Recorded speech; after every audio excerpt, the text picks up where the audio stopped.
Welcome to the Claims Underground podcast with your hosts, Corey Locke and Troy Willis, where we help policyholders just like you understand your policy and how to navigate through an insurance claim.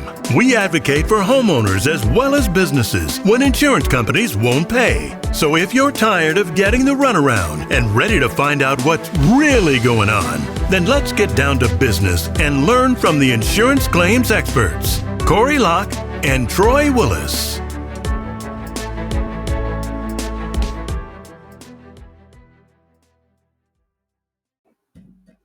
Good evening. Welcome back to Claims Underground. We got a special show tonight about catastrophes regarding flooding, a little earthquakes, and a few other things. But we're going to get to talking about how this works with your policy tonight. Introduce myself tonight, starting by, my name is Troy Willis. I'm a licensed public adjuster, an expert witness, a retired builder. My co-host is Corey Locke. He is also going to give you his resume, been in the business for 3 decades as well, plus some. With a lot of experience. So, Corey, tell us a little bit about yourself, and then let's get into this catastrophe with the people. Let's go jump right in it. Give it to us. So, welcome. Thanks for coming. I'm Corey Locke. I'm a 35-year adjuster. I'm a public adjuster now, and also I'm IICRC Master Certified, also ACAC Smoke and Fire Consultant. I also estimate for property claims, content, structure for the last 30 years. And so pleased to be with Troy tonight to bring you the Claims Underground discussing catastrophes, highlighting flooding. And why are we talking about flooding in 2023? Well, it's January, and we are hearing and seeing monster flooding right now. Uh, we are in the Pineapple Express, La Nina, whatever you want to call it. We're seeing Lake Orville, we're seeing Shasta, we're seeing all the other lakes come up 12 feet in a week. There's a lot of water that's moving, and a lot of water that's moving. And what does that mean for most of us as homeowners? So I'm Scary gonna. question. It's a scary question because most homeowner policies say we do not cover surface water. What is surface water, Troy? What is if our viewers have to know something? What is surface water? Well, anything that's coming up from the ground will be surface water as well, as long as it ain't coming from a break, of course. And it's going to be something that didn't come from a plumbing system as Right, well from the home. So at right. that point, if it didn't come from the plumbing system being a break somewhere in the home and it came up through the surface, or of course, as we know, flooding on top, then it wouldn't be covered. Right, right. Now, there are some caveats to this. If you don't have a flood policy, if you're not in a flood zone, there are ways to have a flood policy. Most of us don't have a flood policy. There's a qualifier for that. You have to be in a flood zone that's recognized as being a flood zone. Otherwise, you could never qualify to have national flood insurance through the federal government, NFIP. National Flood Insurance Program. You could never get that policy unless you're in a pre-designated flood zone. Now, what does that mean? I mean, the pre-designated zone means that you're in a 100-year flood zone. There are some areas where I live in the central part of California that have been recognized to be on the flood map. In my last home, I was in one of those flood zones. I qualified. I could potentially qualify for where I'm at now too, but for those people that are not in those designated zones, you could potentially get private flood insurance. Maybe they don't have the same requirements or same regulations. Private flood insurance is available, and it's not standard flood policy. It's slightly different. It's mostly to benefit the mortgage company, but they are available and they're out there. If that's not the case, if you don't have NFIP, National Flood Insurance, if you don't have a private insurance policy, there are some ways that there is coverage for flooding. Now, as Troy explained, do you have a pipe break? Do you have a pipe break and are you getting flooded out? I can tell you from experience, my own house got flooded about 10 years ago, and 2 million gallons of water went into my property. Now, did it come from a pipe break on my property? No, it didn't. It came from my neighbor's property. It came from the water main that was being maintained by the county. It was a county supply system that broke under the ground, flooded his uh, his property, flooded mine, and put water over the plugs, electrical plugs in my house. And so that was deemed as being covered.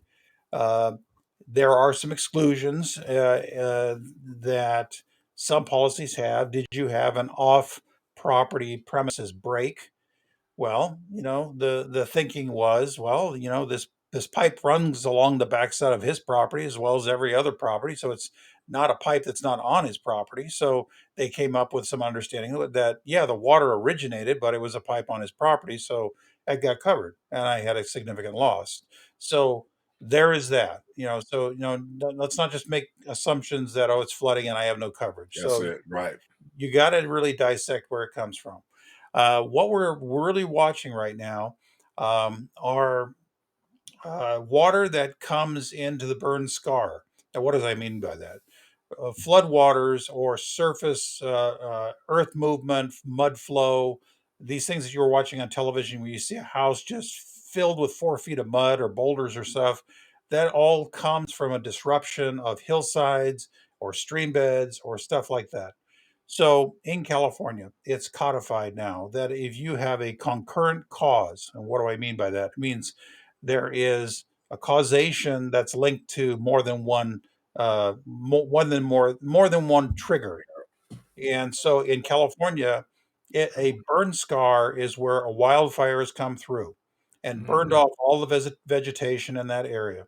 If the mud flow, water, originates from the burn scar by statute, it now is a covered event under your fire policy. I'm going to say that again.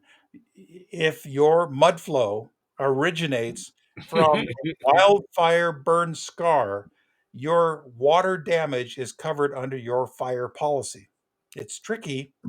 It's going to require a lot of proof. It's going to require that you don't just assume. It's going to require So that you be an expert. so what you saying is that if you have a flood and it ain't covered, and for some reason, let's just say the home catches on fire, then it's now concurrent, so it would be covered under a person's policy? Well, yeah, That's powerful. a fire is covered. So, what we saw in flooding in these hurricanes in Florida, you might have thousands of homes that are all inundated with water, but for some reason, there's one home that's just sitting there burning. Burning. Fire's a covered peril. But what we're saying about flooding and we're watching this, and I'm gonna go see something tomorrow that may actually be one of those events that this area got a wildfire about 3, 4 years ago. We can say that the mud flow is originating from the burn hillside, Mhm. and we're gonna see whether or not the slippage and the mud flow came from this burned hillside. If so, we're gonna make the pitch and pursue a claim against the fire policy for this designation of concurrent cause. It's by the statute in California. I'm not going to tell you the name of the statute because I just don't remember right now, and I'm not a dictionary or I'm not multi thinking in my memory right now, but it is covered by statute that if you have water, mud flow from a burn scar, then it Mhm. comes through and it fills your home, every other home in an area, there is a potential that that's covered. Whereas normally that would never ever be covered. Uh, your policy says we don't cover mud flow, we don't cover flooding, we don't cover tidal movement, we don't cover any of these things. That's every single standard homeowner policy says that. However, it's California, and there are some eccentricities of living here. And one of them is in their infinite wisdom in California. They decided that what is the true cause of the loss? Is the true cause of the loss the mud flow, or the true On cause of fire. the loss the fire that burned away all the vegetation that keeps the hillside in place? That Well, they decided that burning all the vegetation away started the chicken and the egg theory, So that's why it's covered. Wouldn't have been that way without it. If it didn't have the fire, they wouldn't have had that situation going on. Exactly. You just have mudslide. Now, Which, I've also been involved with cases where the water district, and out here in the central part of California, we have water districts, and these water districts all have their water going through ditches. They're earthen dams, basically. They're ditches, and they're very high. And it's whatever water district that we've got out here, and there's you throw a rock and you hit three different water districts, and they're all primarily for the farmers to get water to move from one area to the next. the aqueducts. They're aqueducts, but they're not the cement aqueducts. They're the water districts that have their all of their water going through earthen dams, Wow. and so the earthen dams are built up. They're compacted. They're full of rocks and other things. But the one thing that we find is that gophers cause burrowing in the earthen dams, and that weakens the earthen dams. I specifically had a case where the earthen dam let loose here in Clovis and flooded out 5 homes. It let loose, and the water flooded out and flooded through 5 homes. Now, is that surface water? Absolutely. Is that covered under a standard homeowner policy? No, it's not.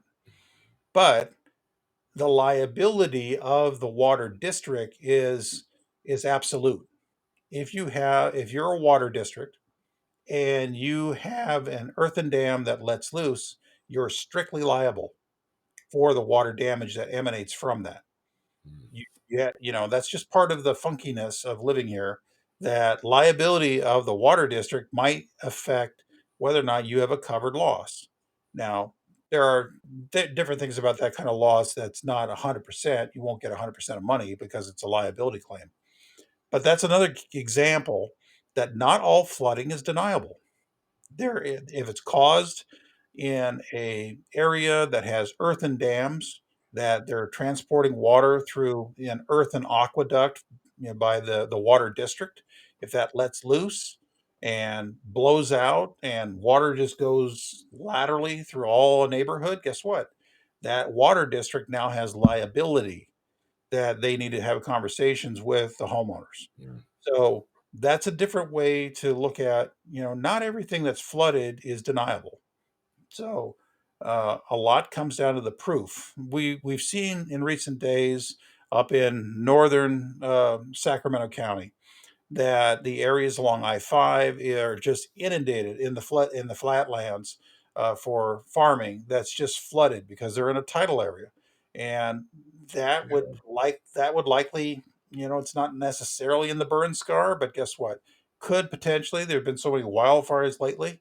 Uh, maybe that we had tremendous wildfires that are up in Tahoe area, tremendous wildfires up near Oroville, tremendous wildfires up in the hillside areas. So if there's any earthen movement that now rumbles through these areas that are all totally burned out, yeah, guys, you got to be thinking about, is this from the burn scar, and do I have coverage, and should I pursue a claim? It's something to consider. Excuse me, when I moved back out here about 7 years ago, the first year we were here, we had a major flooding here, and we don't, Mhm. there ain't much water, ain't much rain in the Central Valley at all. I mean, we lucky to get 3 or 4 rains a whole year, and they don't even get the ground wet. They just about dry by the time they hit the ground. So this has all been unusual. The flooding was so bad that a lot of the roads was literally, I mean, submerged, and a lot of the Right. the grapes, the wineries up here, their grapes was submerged. I mean, you could just see the top of trees sticking out of water, Mhm. and football fields that you see just barely the top of the goals sitting there by a foot or two. We had a lot of water out here. Unfortunately, a lot of these homes wasn't covered, and it's funny because you can go up barely a mile from where my home is to this one road, and yet now you in a flood zone area, and it's like, wow. So like you say, you got to be in a flood zone area to get the coverage for it, but unless other circumstances arise. That's why it's always good to read that policy, though. it ain't that we just tell people to read it. It's just a matter of you understanding what the language is in the policy that tells you what they cover. It's almost like if you went to buy a book and you see you see the title of the book, you usually look inside to see what's going to be here in the book. Let's go ahead and look at, let's see what each chapter might be about. And see if there's something that interests me. Most people don't just look at a book cover and walk away. They read the back of the book, look at the inside. Okay, these are chapters that might interest me. Maybe even look at a few pages to catch the attention. It's nothing no different than this is a contract that you got. Even though you didn't per se sign it on the internet, you actually, you giving them money, you committed to it because you electronically signed it. That everything you said was true to your understanding. So I mean, you was not misrepresenting. So, people need to really read their policies because we've seen time and time the same insurance company have a different language in what they say is covered and what's not covered. That California endorsement policy in the back that's been talking about mold. I mean, I'm still having an argument with a carrier that clearly said there's no mold coverage, Troy. Well, what does this say? This is your endorsement. I mean, you just won't read the endorsement because you just refuse to accept there's no mold. There's definitely no mold coverage. It says clearly it's $10,000 of mold coverage. Right. But but this is kind of what we do to still get somebody to understand something so minor. Maybe if they didn't come from Chick-fil-A, they'd have understood the first time. I'm not to say nothing wrong with Chick-fil-A. I don't want Chick-fil-A people getting us on a claim. I'm just saying, some things is not the same job. I mean, I wouldn't go there telling nobody how to make the chicken. I love the chicken, but I sure wouldn't put them in no courtroom going testify, regarding this policyholder situation. I just wouldn't do it. Right. But I think that's important, though. I mean, what you're saying is so critical that people just, need to see what it says about the water exclusions in their policy and see what is covered. It's very confusing to some, and I know I've heard this multiple times. When you get to the water exclusion portion, it starts off talking about freezing items, freeze, and it gets lost in the language when it talks about the plumbing system because people keep thinking it's talking about freezing. It talks about discharge. It talks about things like seepage and things like that. And of course, we're not going to cover it no matter what the case is. They done rolled the list down to everything they wouldn't cover for the most part. But it's something that needs to be looked at a lot more because it's very confusing to consumers and policyholders to understand that it's not freezing. So they take by perception that I don't have coverage. And that's not always the case. That slab leak is a prime example of this. Right. The client, the recent client that called us for help, her comment was, I watch your guys' podcast, love the show, it's very informative, and I seen you guys did a show on mitigation where you talked about slab leaks. And she said, I called so many PA companies. She said, nobody would help me. She said, they just wouldn't mess with State Farm. They said, we won't do anything because they deny slab leaks so they're repaired. Nobody want to touch it. I gave her an opportunity. Please tell me your problem. She sent over her paperwork. We read through it. We're defending it. Because at the end of the day, that's not what the language said. And that pipe in a slab isn't surface water. No. And the pressure that's being exerted from the ground, which is part of the exclusion, pressure exerted from the ground is not the same as water being pursed out of a water system. That's a very different cause. A covered cause is the broken pipe and the water that emanates from that. Yeah, Mm-hmm. it comes up from the ground, but guess what? The cause is not the ground. The That's cause right. is the pipe. So, in concurrent causation theory, that's statutory in California, it's not the water that's being forced by pressure below the ground. It's the broken pipe that's forcing the water, that's forcing it through the ground, that's coming up through your foundation, that's destabilizing your foundation, that's now causing all the damage, that makes it a category 3 loss. That's all covered. That's like the fallen tree, the fallen tree theory.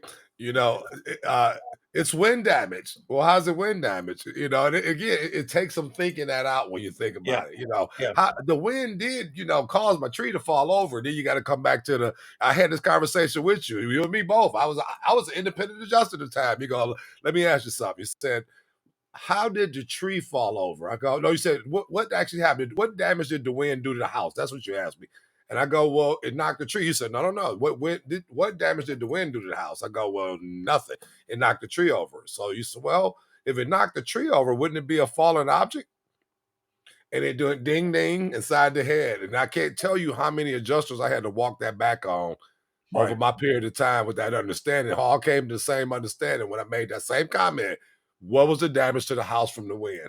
So if you skip the tree, which is what hit the house, you got a problem. And you can't get away from that understanding. And I think that's what's important as we talk about these things, that it's the interpretation of what the policy says.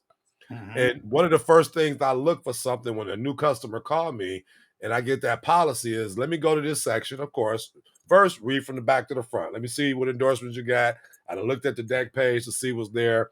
Now I can go through this, got an idea what they might gave extra, what they didn't took out. Now I can say, let me go over to the water section to see if anything applied to the endorsements, and it'll tell me. But that's that misconception of freezing in there. That just happened recently, actually, in a conversation over a new claim. And it's like, it's not, the freezing is just part of it. That's part of that exclusion. It's just not, the whole paragraph isn't about a frozen pipe. I said, I asked your question, how could anything frozen be discharging? And that stopped that question. But you know what I mean? And that's the thing that I can say has been something we all read most of the time when we do. For some of us that even before me and being in this industry, you read some of it's like, well, it says they cover this in the beginning, then you get a couple pages later. It's like, just now they don't cover it. It's confusing. But it is. Ambiguous. Yeah, and so that's something that's come out as being something that's not held to the insured as a responsible part of their policy. And what I mean by that is ambiguous language is construed against the insurance company. Mhm. Ambiguous language is completely within the power of the insurance company to clarify and make simple. So Mhm. when there is ambiguous language that says, well, you have the guaranteed replacement cost. And if your costs exceed your coverage A, then all coverage is reset. It all resets to a replacement cost. It eliminates the payment portion of the policy. It resets to replacement cost with no depreciation. And we're going to pay you based upon the new elevated cost under the policy. And then two paragraphs down, it says we only pay ACV. I remember that. I And remember I'm thinking that. that that's not ambiguous. I'm thinking that's pretty damn ambiguous. If you say my cost is X, but it went to, and the carrier says it's not X, it's now Z, whatever that is. It's gone up by 50% more than what the policy says it was. Well, the language of the policy says if you burst through the coverage A portion because of the amount of the loss, it now resets all coverages by an extra, 150%. And now that you've reset the loss, then the language of how we pay the claim is now abolished. No more ACV payment. It pays it on a replacement cost basis with no depreciation, but it also says we only pay ACV. Okay, I'm really confused. This is ambiguous language. So that That's means that. All right. it's construed. It's what we call gray language. It's gray. I don't have it. It's And so now I'm having to walk through an adjuster to the understanding that this is ambiguous. And there are numerous articles in the claims journal. There's statutory understandings in California based upon that ambiguous language is construed against the insurance company because they're in total control of what that language should be to be clear. It's a one-way And contract. it's a one-way contract, but it's also what is the expectation of someone reading that? What is a common person reading this? What would their be expected understanding? And their expected understanding would be, well, shit. I guess if it goes above some certain number, then you have to pay me with no depreciation. That would be the most common understanding of this. That's Most true. people would read that and say that's my understanding of That's this. true.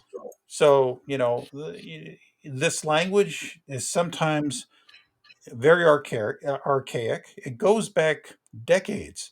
Some of these policies on how they were created go back decades, and it's just, add on, add on, add on, add on. That's what endorsements are. They change the original boilerplate language to be more current, that is Or probably more beneficial to the insured, that it gives them more coverage, but it also doesn't eliminate some of the hanger-ons of ancient language that just didn't get cleaned up.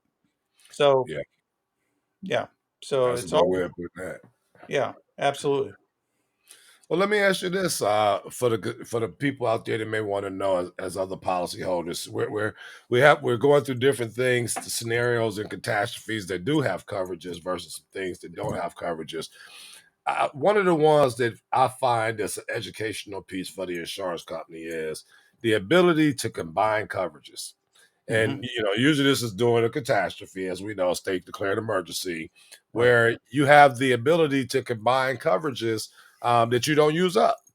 Right. I have a customer that I just took on recently who was so tired of the insurance company giving him a headache. He just said, "Listen, just pay me the 30% on my contents, and I'll just go away because you said that's all I owe." He got plenty of coverage there. He just don't want to go after it. He has plenty of coverage on the home, but they went right below the threshold, wouldn't hit that extended replacement cost in, kicking in for no, I mean, they shaved it right below, so nothing else would kick in. So many things that was going on. They didn't include no debris removal in it. No code, of course, will be in it, and no general requirements. But one of the things that I was going over with him about is that, especially with a fair plan policy, being that it's a fire policy and it's mostly for catastrophes. It helps for catastrophes, I should say. It has those combined limits. So, as a consumer, what could you tell me the best way I can learn that if I had a loss and I see that they only used all this other coverage was still on the table, but I maxed out my dwelling, but I didn't max out my contents. I maxed out everything but the dwelling. I was short on the dwelling. I just don't have enough money. The dwelling was maybe $100,000 more. Let's do it that way. And everything else. I mean, I had more than I needed in other areas. What can I do? Well, if you're in California, you get to go to your insurance company and say, "I disagree with you. How do I get more money out of you?" It's an obligation in the state of California that the adjuster has to walk you through how you get more money out of them. They have to tell you how much more money is available. They're going to have to tell you how you're going to get that money and how you can present proof that they'll accept that they will pay you more money. That's an obligation that they have. So be assertive, read your policy, say you don't understand. I need your Mhm. help, Mr. and Mrs. Adjuster. Tell me how I get more money out of you because I don't think we're done. That's the best Mhm. thing I can tell you. If you don't think that you got paid, follow your first mind. You likely didn't.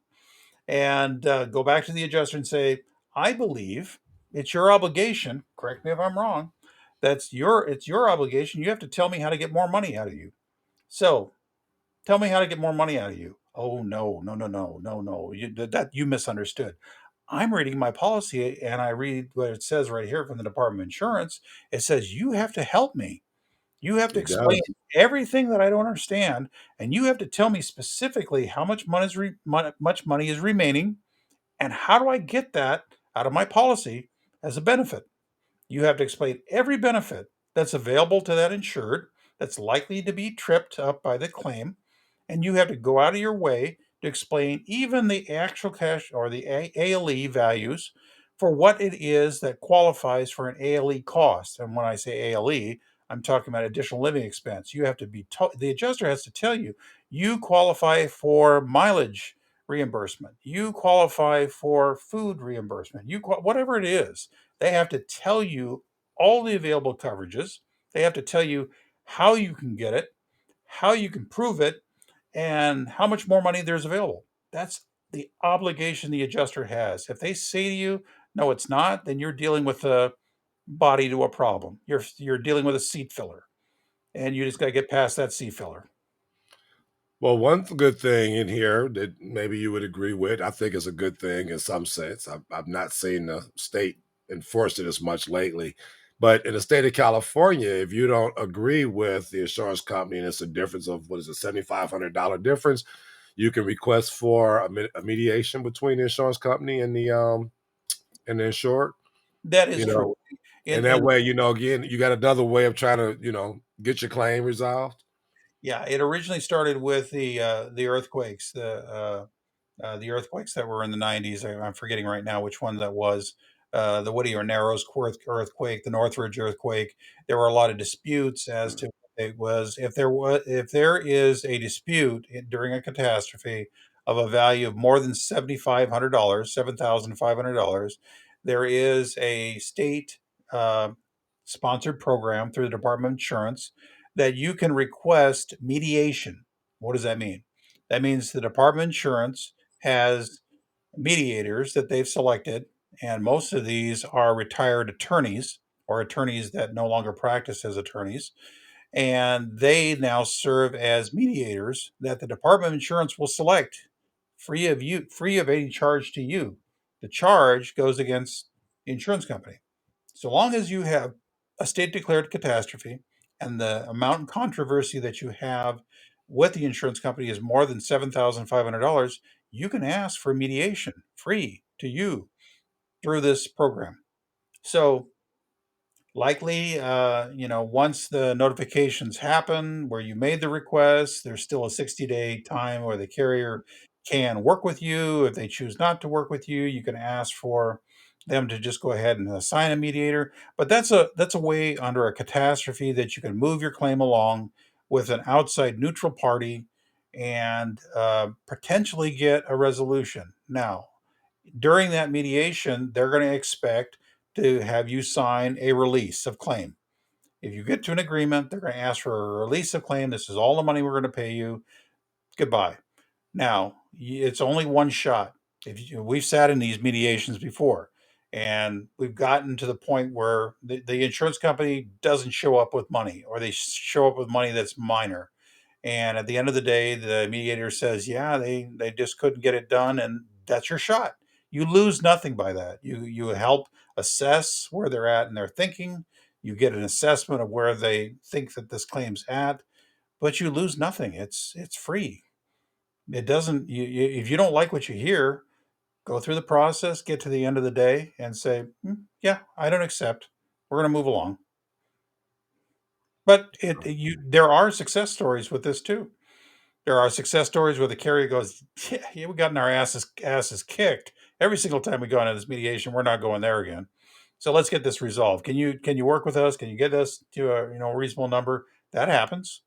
Or you get into this mediation where the mediator's strong arm, and I'm going, dudes, you don't want this to get loose. You don't want That's this to get loose because what you're telling me, they got such a case, and sometimes it gets resolved that way. So there's no guarantee at any stage of the game. And this is a game. It's a game of, compromise. It's a game of brinkmanship. It's a game of who has the better, documentation. It's an exhausting game, but it's the claim game. And that's what you're forced to endure if you want more money from your carrier. So that's Word, fact. word of advice: read your policy, get your documentation, get solid on the costs, and pursue it. You're not going to get anything for free. You're not going to get anything without effort. Can't disagree with that. I mean, it takes a collaboration, whether it's you doing it yourself or working with somebody to get it done. But Right. you got to get involved in what's going on, and we seeing so many changes happening every day in this industry, and that's why we try to really educate people more now, so you don't become victimized to a lot of this. Because if they heard the horror stories that we deal with, I think a lot of people be tuned in like it's ABC News. You know what I mean? It'd be unreal to sit and tell. Like, we just don't got that kind of podcast time to tell some of the stories that you just it breaks your heart as a person to just know that somebody It willing does. to treat you that way during the time that you in your worst time of need, and where you paid money for so long thinking, and lots of it thinking that you was in good shape if something happened, and then when it happens, it's another story. And it's choices that people have to make that they hard choices sometimes. They're not easy choices. Not every claim settles for what you want. Majority don't. I mean, when you Right. walk into this, it's an estimate of both minds coming to the best decision to come up with the best numbers that work. And it's got a lot to do with experience and how we fight and what we know. And we see in today's, even in some of this fight, it's getting to a point where it goes into these litigation prelits, I should say, and it's getting negotiated out and signed Mhm. off on that release. And we talked about this over the last week or so. The unfairity of to have someone pay so much insurance money every month to them, and as soon as there's a loss, then we need to negotiate how much we'll give you, despite what we have on your policy. Right. That's a tough one to bite for me every day, because we're dealing with one like that now Mhm. that, it's a very large loss. And of course, we can't say who and all in the details, but it's a large loss. And my argument still goes that I believe they judging him based on who he is, and they feel he can pay it. And that's one of the things I've never agreed with that part with them, because we have adjusters that come out and make comments about how people living, but they're not paying that premium to you. They're paying it to your company who you work for. They told them, I'm giving you a contract that says if you ever have a loss, I'm here for you. You in great Mhm. hands. You know what I mean? Don't worry. We'll take care of you. And then you find out from day one when you make that phone call, where everybody at? You know what I mean? I've been waiting here a week and ain't nobody came out. Or I I give got you no what neighbors here. Where are my neighbors? all the neighbors gone. You know what I mean? You get no help. And I mean, like one of the insurance company told us about one of the claim. We too busy to help you. We handling losses in another state. Are you for real? You sold insurance in California. I could care less about another state. So, but it's that kind of malicious attitude, the malice attitude that people have. Like you fill in that seat. I got to keep my job, and you got hard Mhm. to it after a while. It was tough at first, but you get hard to it. That it's no big deal, and unfortunately, it's the people, because they don't understand what that contract is. They didn't read it. They didn't have any understanding on it. They feel like they've been victimized in the end, especially when you come out and you have a large loss. And the worst thing you could ever hear, and we see it all the time, you ain't got enough insurance. You know, especially the wineries. You got 40, 100 acres out here with wine with grapes on them. You got 4 and 5 structures on the property, and you got a $500,000 policy. In what world? Right. But most people wouldn't understand that might have been their last resort for that insurance, Right. because they just stop insuring for the area and they won't insure for no more than 1.5 million total. So you got to make choices of where you got. Today I'm working on a claim, a $15,000 deductible. Yeah.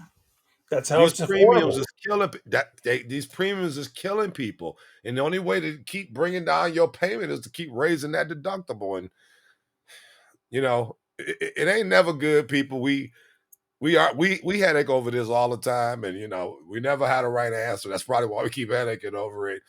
But one day, I got faith, though. One day, it's almost like the legal system, as they say, to wrap this up. Corey, is it ain't the best legal? No, it's not the greatest legal system in the world, but it is one of the best, and it's all we got.